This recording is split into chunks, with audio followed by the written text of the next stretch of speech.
Good evening. Many strategies are vital to nation building. One of the most important pieces of the puzzle is the education of a nation's members. When talking about Indian education, it's important to remember that historically, educators believed the school's job was to prepare people for life in the mainstream workforce. There was a disconnect between that focus and the goals of a tribal nation. Today's discussion is intended to shed some light on new educational models and their importance in nation building. I'm Erin O'Toole. My guests are Chris Duro, San Manuel Education Committee Chair, Ernest Siva, Tribal Historian and Cultural Advisor from the Morongo Band of Mission Indians, and John Futch, Development Officer from Cal State University, San Bernardino. Welcome to all of you. Thank you. Thanks. I'd like to just get a little bit of perspective on this issue, and I thought I would start with the two of you hailing from tribal communities. Ernest Siva, what is the historical context for Indian education? Tell me a little bit about the past. Well, you did state the policy of the government to have the Indian people assimilate, and the Indian individuals themselves had no idea what was going to happen when they went off to school, when they were taken to boarding schools during the last century. Mm-hmm. And that was somewhat of a rude awakening for many. They discovered that they learned to be farmers and house cleaners and that sort of thing, you know. Whereas there came a time when the people themselves became enlightened and stated the fact that they wanted to learn to read and write. And my mother would tell me about those things. We carry a burden of the past in that we had directives from our elders, and we always refer to elders as being important. And the reason is that we were told certain things that were going to happen. And one of those was that we were going to be changing. And we, as we have seen, have changed. But in that changing, we also had to know and to carry certain things that were important. And one was identity, who we were, where we came from. And the requirement in that was language. Without the language, many things are lost, and in the identity part.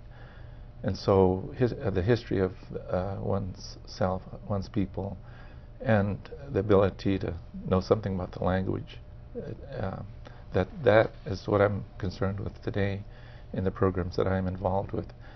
The boarding school issue passed, and we had the individuals going into public schools, and again another hard adjustment because of the preparation.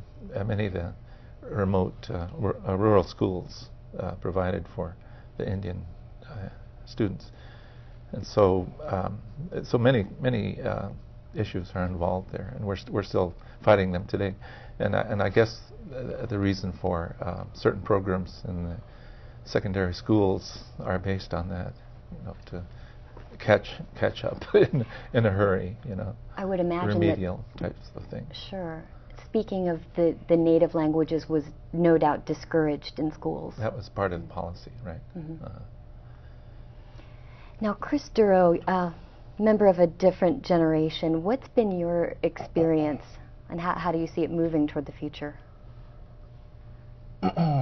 Well, continuing on what Ernest had said is, you know, it's absolutely true. The mission of the government's, you know, role in Indian education was to, you know, educate the Indian out of the Indian, I guess. And it did a pretty good job, you know, especially with us at San Manuel, where, you know, less than 200, you know, tribal members.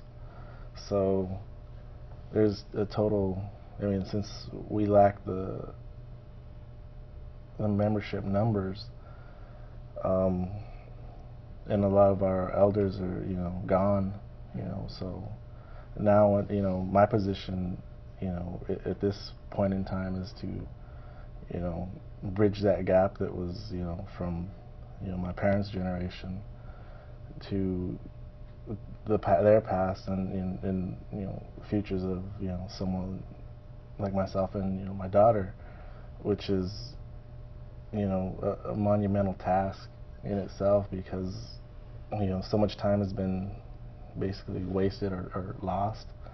And now that, you know, gaming revenues and myself, you know,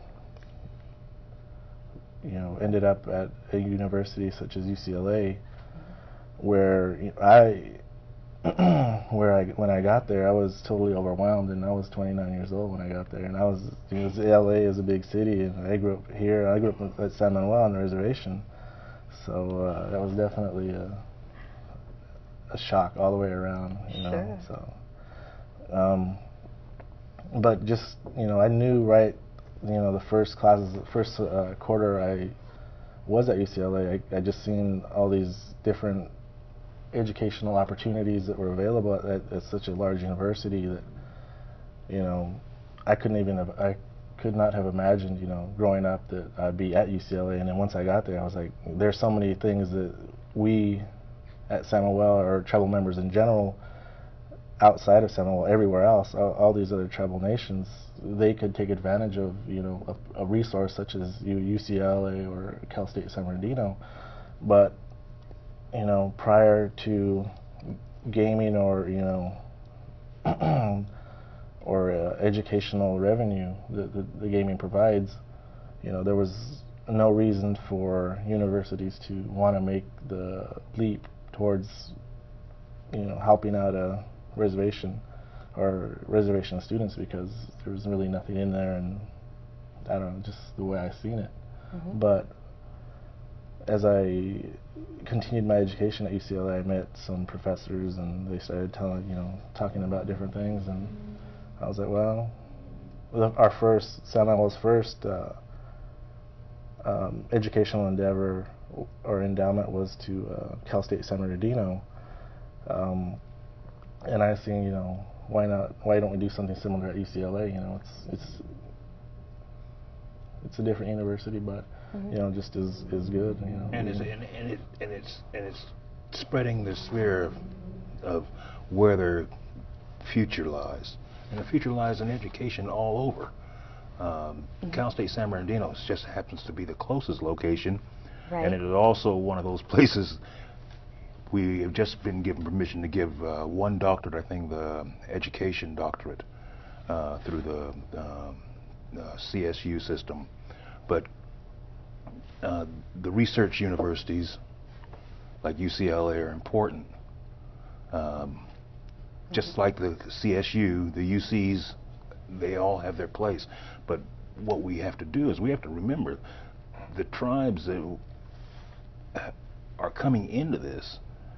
Our numbers, we claim 1% Native American, and I think I've seen maybe 8 out of 17,000, 16,000 students. I've seen 8 Native Americans. So what am I looking for? I'm looking for the other 163. So it sounds like a bit of outreach and education about education is It needed. is, and it's important. You know, anytime we go out, anytime I see tribal members and their children, I do express the fact that, you know, you are going to college, and they are all planning. Most of them are planning to go to college. It may not be Cal State San Bernardino, but it will be to a college or university, and that's important. I mean, it's important for all our youth to go to school, but more so important for those members of tribes, especially to help work with their infrastructure and build that infrastructure and maintain it.